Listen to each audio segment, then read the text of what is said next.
Bienvenidos amigos a esta reflexión del día de hoy. Como siempre, un saludo fraterno y cordial a todos los que ven mi reflexión a esta hora. Decirles que lo compartan también con sus amigos. Yo no pretendo con esto de las reflexiones que hago querer ganar dinero a costa de esto. No faltaba más. Solamente pretendo es evangelizar, no más. Yo no pretendo llevarme premios, ni glorias, ni nada de esas cosas. Solo pretendo evangelizar la palabra de Dios, porque hacía mucho tiempo quería hacerlo, mucho tiempo, pero no me atrevía porque yo decía, ¿y qué tal que yo no tenga permiso? ¿Qué tal que Dios me castigue? ¿Qué tal que esto no sea correcto? Hasta que le pregunté a un sacerdote y él me dijo que lo podía hacer siempre y cuando fuese bajo la doctrina de la Iglesia Católica. Y efectivamente así lo estoy haciendo, porque efectivamente eso era lo que yo tenía planeado desde hacía tiempos. Llevar la palabra de Dios en la doctrina católica, en la doctrina de Jesucristo, en la doctrina que Jesucristo le dio a Pedro y a sus discípulos hace 2000 años, invitando a los hermanos separados, a los que se extraviaron, a los perdidos, a que regresen al redil, a la iglesia de Cristo, a que vayan y se confiesen, vayan y comulguen, vayan y participen de la misa y regresen al redil si quieren ser salvos. Y tratar de convencer a los que no creen ni siquiera en Dios, a decirles que por el camino que van equivocadamente, y que la única forma de salvarse al final de los tiempos es estando en la Iglesia Católica, recibiendo la Eucaristía y estando en el confesionario, confesando sus pecados. Es la única forma de salvación en el mundo, no hay otra. Eso es una mentira, que yo me meto a una iglesia separada y que por allá, después de que yo aleluya y glorifique a Dios, me voy a salvar. Eso es una mentira. Que los testigos de Jehová diciendo sus disparatadas, que Jesucristo no está en la Eucaristía, que eso es un simbolismo y que ellos se van a salvar solamente por pararse en una esquina y predicar la palabra de Dios y de irse de dos en dos, se van a salvar. Eso es una mentira. Que los adventistas, creyendo en la antigua alianza, cumpliendo los 10 mandamientos, no trabajando el sabbat y llegando a extremos en no comer carne, en no participar en fiestas y todas esas cosas, ¿se creen que se van a salvar? No se van a salvar. Por ese lado no van a encontrar caminos. La luz del mundo con su propio cuento y todas las iglesias separadas con sus doctrinas de demonios falsas creen que se van a salvar, que porque predican aleluya a Dios y todas las cosas creen que se van a salvar. No se van a salvar mientras persistan en ese camino de apostasía. Si siguen por ese camino de apostasía, no se van a salvar. Pero también decirles a través de esta reflexión a los malos católicos, a que no podemos actuar de una manera irónica o cínica en la vida, donde creemos que por asistir a misa y luego salir a pecar, y luego ir a confesarnos, y luego salir a pecar, y luego volver a confesarnos, y luego salir a pecar, nos vamos a salvar. Tampoco es así. Debemos conservarnos en Cristo tiempo completo, las 24 horas, los 7 días, los 30 días, los 365 días, por todo nuestra existencia debemos conservarnos en Dios. Lo que sí tenemos nosotros de ventaja como católicos es ese ministerio que Dios nos ha regalado, que es el ministerio de la reconciliación, ese sacramento hermoso que es nosotros ir donde el sacerdote y cada vez que cometamos pecados vamos y nos arrepintamos de corazón, Dios nos perdona. Eso sí es verdad. Eso es lo que quiero decirles. Vamos a leer el Evangelio de hoy, que el Evangelio de hoy seguramente nos va a decir cosas muy bonitas. Espero que les guste mi reflexión. Háganme comentarios en el WhatsApp. Lo que no les guste, díganmelo. Llámenme, invítenme a sus casas. Si hay algún pastor que se siente ofendido y que dice, César, venga, discutamos sobre la palabra de Dios, hágale, papito, porque estoy presto, sin ser arrogante, sino con humildad. Si usted como pastor me puede enseñar cosas que yo no sé, Bendito sea Dios porque las estoy aprendiendo. Pero si yo le voy a enseñar cosas que están escritas en la Biblia para que usted reaccione y cambie esa actitud que tiene, recíbalas con humildad, porque a lo mejor es Dios quien le está tratando de llamar a que regrese al redil. Vamos a persignarnos, muchachos, en el nombre del Padre, del Hijo y del Espíritu Santo. Amén. Reciban esta reflexión con humildad.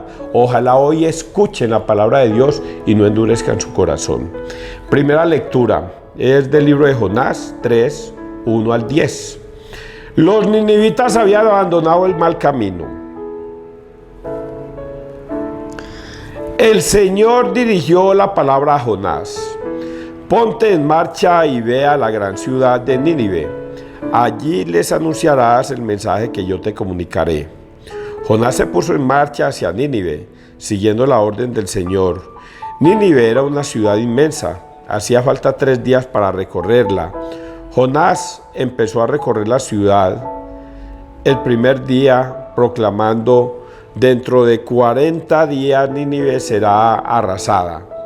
Los ninivitas creyeron en Dios, proclamaron un ayuno y se vistieron con rudo sayal. Desde el más importante al menor, la noticia llegó a oídos del rey de Nínive, que se levantó de su trono, se despojó del manto real, se cubrió con rudo sayal y se sentó sobre el polvo. Después ordenó proclamar en Nínive este anuncio de parte del rey y de sus ministros: que hombres y animales, ganado mayor y menor, no coman nada, que no pasten ni beban agua, que hombres y animales se cubran con rudo sayal e invoquen a Dios con ardor, que cada cual se convierta de su mal camino de su mal camino y abandone la violencia. ¿Quién sabe si Dios cambiará y se compadecerá, se arrepentirá de su violenta ira y no nos destruirá? Vio Dios su comportamiento, como habían abandonado el mal camino, y se arrepintió de la desgracia que había determinado enviarles. Así que no la ejecutó. Palabra de Dios. Te alabamos a ti, Señor Jesús. Bueno, han escuchado ustedes allí esa primera lectura del día de hoy del libro de Jonás. Ya conocemos esa historia de Jonás. Muchos conocemos la historia de los ninivitas, pero la historia de Jonás es mucho más larga. Vamos a decir que aquí esta es la parte intermedia. Voy a decir que Jonás está dividido, ese libro debe estar dividido por ahí en 3 o 4 partes. Sin reconocerles a ustedes que yo nunca he leído el libro de Jonás completo, pero sí lo puedo definir como en 3 o 4 partes. La primera parte es cuando Dios le da una orden a Jonás que vaya al pueblo de Nínive a dar un mensaje, y Jonás no quiere ir y se va más bien por allá para otra parte, y allá se mete en un barco y el barco comienza a zozobrar y todas las cosas por la tempestad, lo arrojan al mar. Esa es la primera parte. La segunda parte es cuando él, después de haber sido arrojado o vomitado de una ballena a la orilla del mar, viene esta parte. Esta parte es donde Jonás acepta los designios de Dios. Dice: me voy a dar el mensaje, y se va para donde los ninivitas a dar ese mensaje. El mensaje consiste en que si los ninivitas no se arrepienten de su mal proceder, de sus pecados, Dios en 40 días los va a destruir. Esos 40 días tienen una razón de ser muy especial. Eso no es gratuito. Esos 40 días tienen muchos significados matemáticos, porque Dios hace eso con Jesús. 40 días lo tiene en el desierto. 40 días, bueno, hay varios 40 días por ahí que después se los diría. Pero él comienza a relatar eso, comienza a predicar eso, de que si los ninivitas no se arrepienten en 40 días, Dios los va a destruir. Ustedes escucharon el mensaje Dios da el mensaje y estos hombres comienzan a captar el mensaje de este caballero, llegando al rey. El rey, que es un hombre prepotente, soberbio, comienza a hacer cuentas, cálculos. Oiga, ¿cómo así que Jonás es un profeta de Israel? Nosotros hemos escuchado al pueblo de Israel y a ese Dios que ellos tienen. Es un Dios temeroso, es un Dios que cumple sus promesas, es un Dios que hace lo que dice, es un Dios que no es mejor no meterse con él. Y él hace sus cuentas, sus números y dice: no, ante esta situación lo mejor es arrepentirnos de todos nuestros pecados. Y por eso saca un edicto para todo el pueblo de los ninivitas: que todo animal, grande y pequeño, no salga a pastear, que no tomen agua, que todo hombre y mujer y niño que habite en Nínive se vista de sayal, duro sayal, que se bañe en ceniza y grite a Dios perdón y se arrepienta de su mal proceder. Quizás así Dios se arrepienta del castigo que nos tiene y nos perdone. Y eso sucede. Efectivamente, los hombres hacen esto, se arrepienten de sus pecados y al final Dios no castiga a ese pueblo de Nínive. ¿Por qué? Porque fue un profeta el que fue a anunciarles la palabra de Dios. ¿Quién era ese profeta? Un profeta de Dios que les mandó a anunciar. A pesar de que ese pueblo ninivita no creía en Dios, no tenían a Dios como su Dios, ellos escucharon ese mensaje, hicieron cálculos y cuentas y dijeron: esto es mejor arrepentirnos, no vaya a ser que Dios nos castigue al final. Y se arrepienten. Ese es el primer mensaje en el día de hoy. Vamos a leer entonces el Salmo, que el Salmo tiene que ver con lo mismo. Salmo 50, es el mismo salmo que hemos leído varias veces, que lo escribió David, pero que nosotros a veces lo leemos unas partes y ahorita leemos otras partes. Este salmo lo escribió David. Salmo 50, 3, 4, 12, 13, 18 y 19.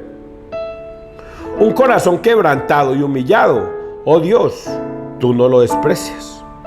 Misericordia, Dios mío, por tu bondad, por tu inmensa compasión, borra mi culpa. Lava del todo mi delito, limpia mi pecado. Oh Dios, crea en mí un corazón puro, renuévame por dentro con espíritu firme. No me arrojes lejos de tu rostro, no me quites tu santo espíritu. Los sacrificios no te satisfacen, si te ofreciera un holocausto no lo querrías. El sacrificio agradable a Dios es un espíritu quebrantado, un corazón quebrantado y humillado. Tú, oh Dios, tú no lo desprecias. Palabra de Dios, un corazón quebrantado y humillado. Oh Dios, tú no lo desprecias. Esto es lo que nosotros hemos venido diciendo durante todos estos días en este tiempo de Cuaresma. Es un tiempo de reflexión y de humillación. Es un tiempo de reconsideración de nuestros pecados y de arrepentimiento. Por eso durante estos 40 días vamos a escuchar prácticamente todo sobre el por qué debemos confesarnos, del por qué debemos estar en paz con Dios. Es aquí donde nuevamente Dios dice: un corazón humillado y arrepentido, Dios, tú, oh Dios, no lo desprecias. Nosotros, los hombres, debemos pedir perdón por nuestros pecados, arrepentirnos de nuestras formas de ser, actuar y actuar en el mundo. Y la única forma que uno puede hacer esto es yendo al confesionario. Por eso le dije esto al principio, cuando inicié mi intervención, que los testigos de Jehová, que dice que no hay un poder aquí en la tierra para perdonar pecados sino Dios en el cielo, están equivocados. Si no se arrepienten de ese mal proceder, Dios no los perdona. Lo mismo los testigos de Jehová, los adventistas, la luz del mundo, los evangélicos, todas esas iglesias protestantes que se unieron entre todas, pareciera que el demonio las hubiera unido para apostatar en contra de las órdenes de Cristo, ahí sí se unen. Se unen solamente para irse en contra de la doctrina de Cristo. ¿Y qué es la doctrina de Cristo? Juan 20, 21, 23. Vayan, les da el Espíritu Santo. Todo poder se me ha dado en el cielo y en la tierra. A ti les entrego el Espíritu Santo.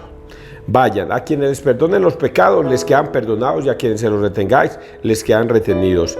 Quien los reciba a ustedes me recibe a mí, y el que me recibe a mí recibe al que me ha enviado. Por lo tanto, ustedes tienen toda potestad para perdonar pecados, y eso es una orden directa de Dios, de Jesús. Dios se la da a Jesús, Jesús nos la da a nosotros, y nosotros tenemos esa oportunidad de que Dios nos perdone nuestros pecados. ¿A través de qué? ¿De mirar al cielo? No.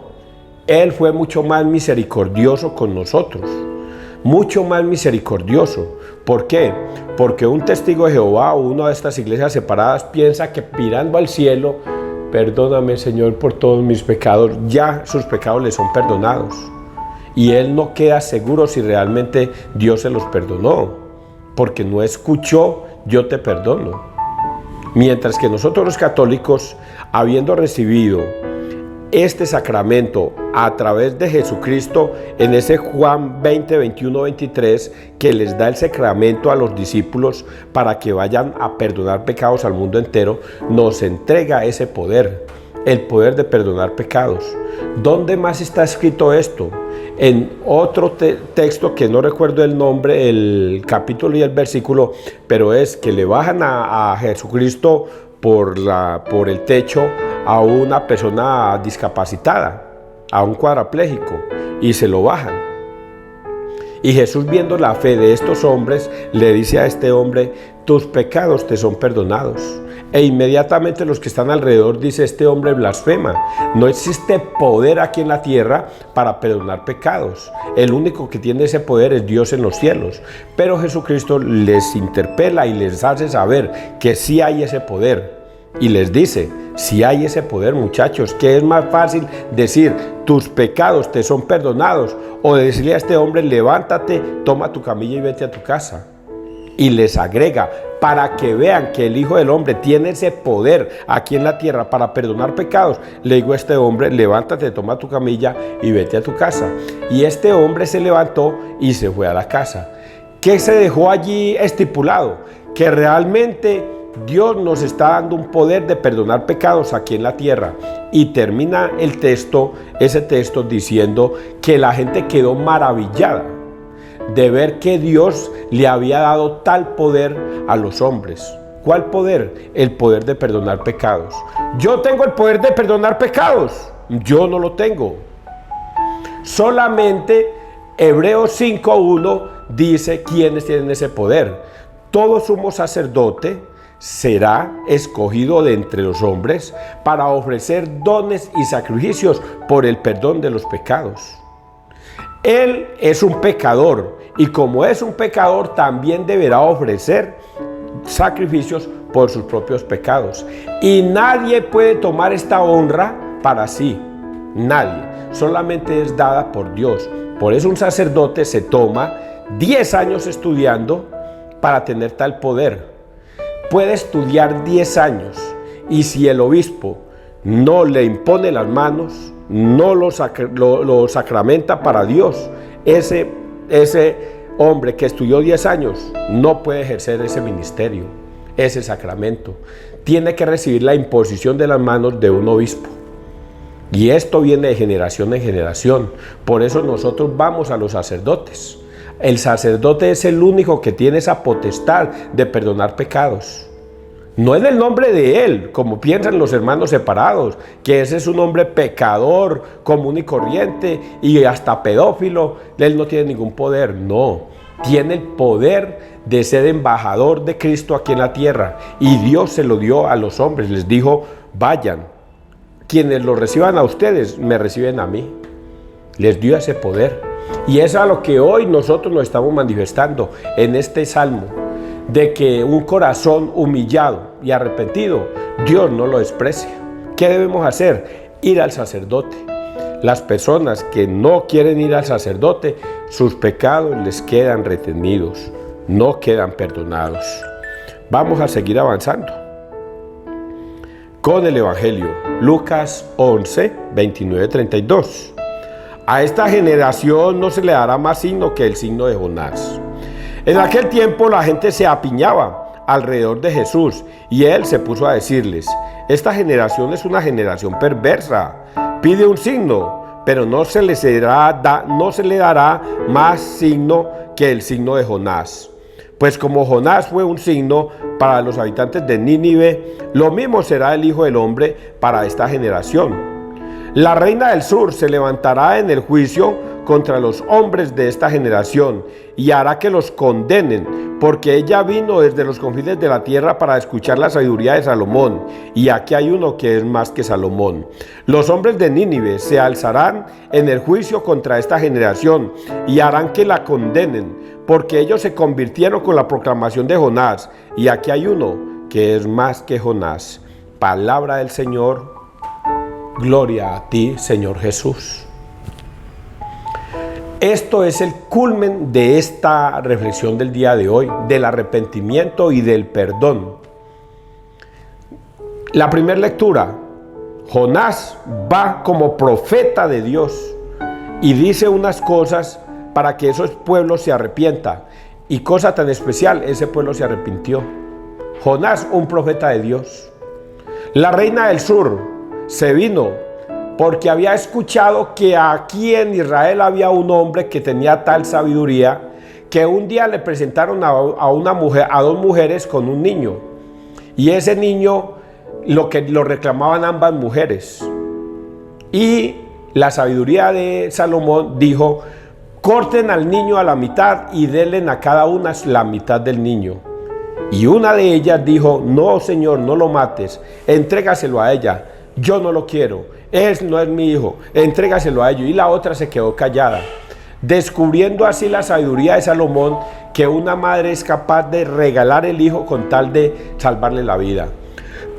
Y esto descubrió la reina del sur, que Salomón era un hombre muy sabio, y por eso se vino desde por allá solamente para escuchar la sabiduría de Salomón, y trajo riquezas, oro, joyas, para dárselas a Salomón. Y dice que la reina del sur quedó maravillada de ver la sabiduría de este profeta, Salomón, de ver cómo este hombre era tan inteligente, tenía tal sabiduría. Y Jesús dice: yo soy más que Jonás, yo soy más que Salomón. Yo no soy profeta, yo soy el Hijo de Dios, y soy Dios mismo aquí en la tierra. Todo poder se me ha dado en el cielo y en la tierra. Vayan, les entrego el Espíritu Santo, vayan. A quienes les perdonaren los pecados les quedan perdonados, y a quienes se los retengáis les quedan retenidos. Todo hombre que vaya al confesionario a pedir perdón, ustedes tienen la facultad de perdonar esos pecados en el nombre del Padre, del Hijo y del Espíritu Santo, porque quienes los reciban a ustedes me reciben a mí, y el que me recibe a mí recibe al Padre que me ha enviado. Por eso, cuando nosotros vamos a misa, nosotros no vamos por el sacerdote. Ustedes no notan que el sacerdote lo cambian cada 4, 5 o 6 años, o cada rato los cambian. Porque nosotros vamos a misa es por Cristo, nosotros no vamos por el sacerdote.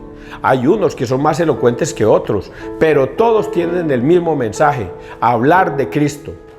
Y cada vez que un sacerdote se embiste de Cristo, se pone al altar, y él, revestido de Cristo, con su investidura, es capaz de levantar esa copa, ese pan, y decir: Señor, te pido que envíes el Espíritu Santo para que este pan y este vino se conviertan en cuerpo y sangre de Cristo. Y en ese momento se convierte ese pan y ese vino en cuerpo y sangre de Cristo. ¿Quiénes lo vemos? Tomás: porque me has visto, has creído. Dichosos los que sin necesidad de ver o tocar creen. Nosotros los católicos vemos ese milagro de Dios, que ese pan y ese vino expuestos ahí en ese altar se convierten en cuerpo y sangre de Cristo. los que tenemos fe en Cristo. Y eso es lo que Cristo le está diciendo a estos hombres. Ustedes van a pedir milagros. Oigan a estos. Esta generación perversa no les será dado. Generaciones perversas, todos los hermanos separados, todos. No hay uno solo, y yo ya lo he repetido varias veces, no hay un solo protestante que estando lejos de la Iglesia Católica se salve, ni uno. Y esto es una cosa seria, no es un cuento de César Arias, es una cosa que está escrita. Ni uno solo de los protestantes, testigos de Jehová, adventistas, luz del mundo, evangélicos y 60,000 iglesias se salve, a menos que regrese al redil, se arrepienta de su pecado de apostasía y regrese. Señor, voy al sacerdote, quiero arrepentarme de que yo apostaté de la palabra de Dios, me confesé en una iglesia separada y ahora vengo a pedir perdón, porque renegué de la autoridad de Cristo. Yo no creía en los sacerdotes que tenían poder aquí en la tierra para perdonar pecados. Yo no creía que en el pan y en ese vino estaba el cuerpo y la sangre de Cristo. Ahora me arrepiento de ese pecado de apostasía y regreso al redil. Y Dios, un corazón humillado y arrepentido, Dios no lo desprecia. Es lo que hoy empatamos las 3 lecturas del día de hoy. Estamos en el tiempo de la reconciliación, 40 días, la cuaresma de arrepentimiento. Solamente se puede arrepentir quien venga el Espíritu Santo y le haga entender todo lo que César Arias está diciendo en estos momentos. Si no lo logras entender es porque el Espíritu de Dios no se revela en ti. Que Dios te bendiga, que Dios nos bendiga donde quiera que todos estemos.